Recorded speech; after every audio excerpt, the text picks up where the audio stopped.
आज भारत के हर शहर में विकास के नाम पर वर्षों पुराने पेड़ों को काटने की हरकतें चल रही हैं और उसके बदले काटने वालों के द्वारा और सरकारी एजेंसियों के द्वारा क्षतिपूर्ति पेड़ों को लगाने की बात भी कह दी जाती है। हालांकि क्षतिपूर्ति पेड़ तो अमूमन बाद में कहीं दिखते नहीं, लेकिन फिर भी यदि वे ईमानदारी से आज लगाए भी जाएं तो क्या उनका वही लाभ मिल पाएगा जो पहले के 50 साल या 100 सालों पहले लगाए हुए पेड़ों का है? तो दोस्तों, आज का सबसे बड़ा सवाल यही है कि पेड़ लगाना ज्यादा जरूरी है या पेड़ कटने से रोकना। आज इसी महत्वपूर्ण विषय पर गहराई से बात करते हैं। नमस्कार दोस्तों, मैं हूं डॉक्टर सुभाष सी पांडे और आप देख रहे हैं एनवायरमेंट स्टोरी। आज हम जो पेड़ लगाएंगे वह फिर किसी नए विकास की बलि न चढ़ गया तो भी कम से कम 15-20 साल के बाद ही उससे आपको कुछ सार्थक हवा, पानी, फल फूल मिलने लायक स्थिति बनेगी। यदि लगाया गया वृक्ष स्थानीय प्रजाति का है, लोकल है, यानी देसी पेड़ है, तो उसके लाभ भी आपको 200, 400, 600 या उससे अधिक वर्षों तक मिल सकते हैं।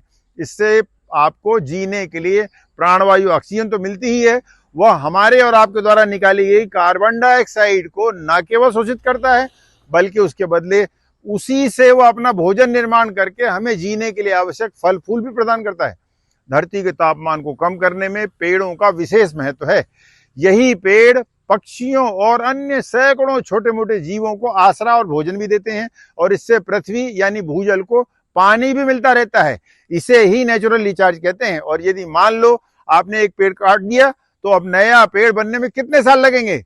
अरे अगले 20 साल तो मान ही लीजिए। जल्दीबाजी के चक्कर में हमने हाइब्रिड पेड़ लगा दिए तो उनकी तो कुल आयु 18-20 साल होती है।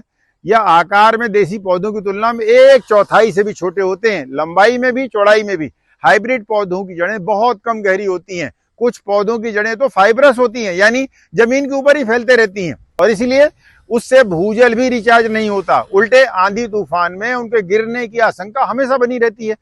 छोटे जीव जंतुओं और पक्षियों को भी हाइब्रिड पेड़ों से कोई खास लाभ नहीं मिलता, इसीलिए वे पौधे हमारे लिए कोई ज्यादा काम के नहीं हैं। सवाल यह है कि आज यदि पेड़ कट गए तो अगले 20 साल तक हम क्या करेंगे? हम में से अधिकांश तो हवा पानी की कमी के चलते ही मर जाएंगे। कोरोना भूल गए क्या? आज पेड़ लगाएंगे तो 20 साल तक उनकी रक्षा करने वाला कौन मिलेगा? अपनी जरूरत की हवा पानी न मिलने की स्थिति में आपके अगले 20 साल तक बचने की कितनी संभावना है? लगातार बढ़ते भयंकर वायु प्रदूषण की स्थिति में हमारे बीमारियों से बचे रहने की कितनी संभावना है? बहुत ही कम। एक बात और है जो बहुत गहराई समझने की है। जब कोई भी पेड़ काटा जाता है तो फिर उसका क्या होता है? सोचिए कि फिर उस कटे हुए पेड़ का क्या किया जाता होगा। या तो उसे जलाने के काम में लिया जाता है, उससे कोई घरेलू या फैशनेबल सामान बनाया जाता है, या फिर उस पेड़ के टुकड़े धीरे धीरे नष्ट हो जाते हैं सड़कर। इन सभी परिस्थितियों में उस कटे हुए पेड़ से हमारे वातावरण में हानिकारक कार्बन डाइऑक्साइड गैस ही फैलती है और इसी कार्बन डाइऑक्साइड को ग्रीन हाउस गैस कहते हैं, जो कि पृथ्वी की लगातार बढ़ती ग्लोबल वार्मिंग का असली कारण है। इसीलिए आप पेड़ और हरियाली लगाने की बात जरूर करें, लेकिन एक बार जो पेड़ लगाए गए हैं, चाहे वो छोटे हों, बड़े हों, सरकारी जमीन पर हों या प्राइवेट जमीन पर, उनको बचाना हमारी आपकी सबसे बड़ी जिम्मेदारी है। शास्त्रों में यूं ही नहीं कहा गया है, एक पेड़ 10 पुत्र समान। ध्यान रखिए, 10 पुत्र मिलकर भी हमारे समाज और धरती को वो सब कुछ नहीं दे सकते जो एक पेड़ दे सकता है। इसलिए सरकारी अनुमानों, सरकारी आश्वासनों की मूर्खतापूर्ण बातों पर बिल्कुल भरोसा मत कीजिए। हम काटे गए पेड़ों के बदले क्षतिपूर्ति पर पेड़ लगा देंगे। उल्टे इन जाहिल गवारों से यह सवाल जरूर पूछिए कि तुम पेड़ आज लगाओगे भी तो अगले 20 साल तक बिना पेड़ के हम जीने के लिए क्या लेंगे? तब जरूरी प्राणवायु ऑक्सीजन क्या तुम्हारे आदरणीय पिताजी देंगे?